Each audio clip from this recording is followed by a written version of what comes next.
morning, guys, and welcome to the shop. Today I'm going to get the tub, the exterior part of the tub, in epoxy primer and high build. So I've gone through, hit it with 120 grit, gone through and seam sealed everywhere that needed to be, cleaned it as well as I can, taped it off. Think I'm ready to spray primer on it. While I've got the gun out, I'm gonna go ahead and take care of the dash panel as well. And see if we can get this one done. Give me just a second, I'll show you what we're gonna try to do, the primers we're gonna use. All right, so the epoxy primer is the same primer we've been using on the inner tub and underneath the tub as well. That's Summit brand. I really like it. It's worked well for me.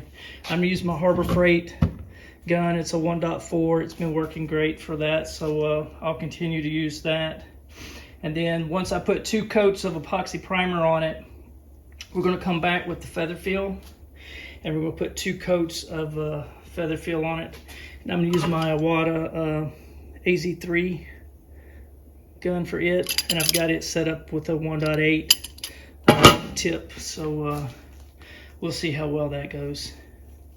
All right, so let's get set up. I'll set you up outside, and I'll be there in just a sec.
right, so there it is, guys. I got 2 coats of epoxy and 2 coats of feather fuel high build. Don't know what happened there. So I'll start block sanding it and body working, trying to get these panels straight. But yeah, that's a good start. It's kind of weird seeing it gray. It's been sitting in bare metal for so long. Anyway, I think that's a good place to end it for today. Thanks for coming by the shop. God bless you. I'll see you next time.